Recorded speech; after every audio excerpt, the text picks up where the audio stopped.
Welcome to Pediatric Associates. Hi, I'm Erin Moore, and I'm a nurse practitioner at Pediatric Associates of Austin. I have been a nurse for 10 years now. I grew up in Dayton, Ohio, moved to Chicago for nursing school, and then moved to Austin pretty much as soon as I could. I worked at Dell Children's in pediatric critical care. I have been a nurse practitioner in inpatient neurology, and now I am at Pediatric Associates working in primary care. I am 3.5 months postpartum from having my baby, a little boy named Maxwell. And today I want to talk to you about things that I would have liked to know in the newborn period, from the hospital to pretty much the first few weeks when you're at home. Things that I wish I would have known that I think might help you. So let's start with while you're actually in the hospital, right after you deliver your baby, just things that you can do to make your life just a little bit easier. So the first thing that I want you to know is that breastfeeding can be very hard. Some babies take to it really, really easily, but a lot of babies, it takes a little bit of time to figure it out and latch and everything like that. So utilize your lactation consultants in the hospital. Have them watch your feeds, watch you nurse, give feedback on latches. If there are any kind of issues, have them come back multiple times. They're stretched pretty thin, so they may kind of be reluctant to come, but utilize your nurses. And then after, in the postpartum period, come into our clinic and do a weighted feed, because you have no idea how much your baby is getting except for having good wet and poopy diapers. So it's nice to have somebody to look at that after you've had a little bit of time to establish your breastfeeding, and just to know and get some reassurance. The second thing is to take everything with you. They have a room fee in the hospital, so being able to take all of the stuff home, stuff meaning your sitz bath, your peri bottles, your donuts, things that'll make your postpartum life a little bit easier at home. Ask for an extra pack of diapers, ask for an extra pack of wipes.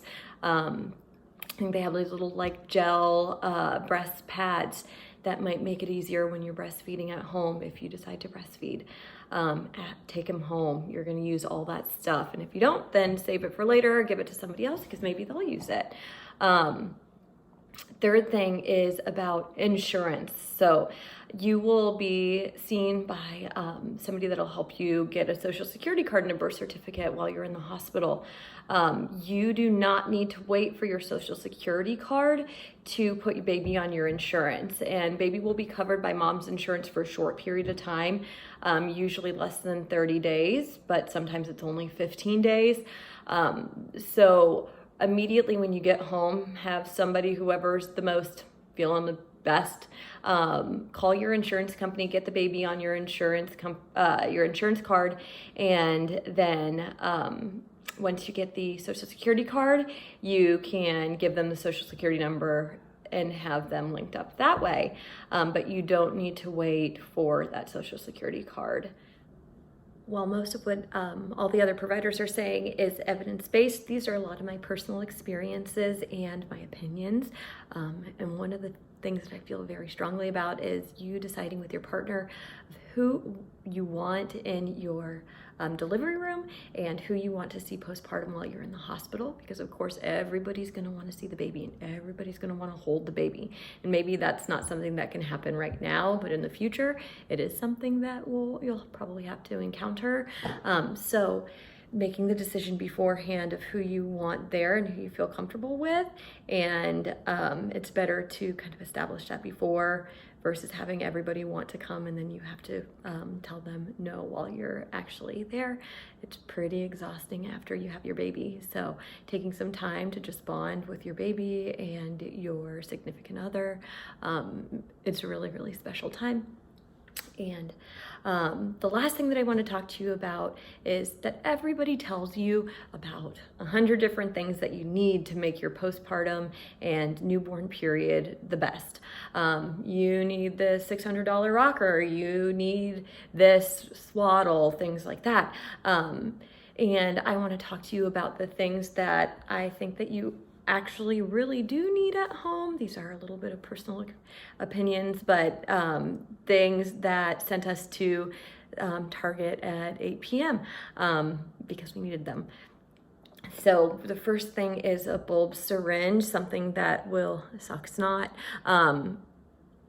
Just a basic bulb syringe, maybe some nasal saline, can help the baby when they're congested. If there's any kind of breathing issues, that's the first thing that you're going to want to do. If there are any further breathing issues, then you want to give us a call. The next thing is Tylenol. And then I also think that gas drops are good to have. So that's Milacon, simethicone, gas drops, because sooner or later baby is going to have a little gas bubble in their tummy and then be really, really upset about it. The third thing is a zinc oxide based diaper cream, or just a really, really good diaper cream. When their booties get a little bit red, sometimes that can lead to worsening rashes if you don't put anything on there. I like to tell families to have some gauze and some Vaseline if you're deciding to circumcise. You might use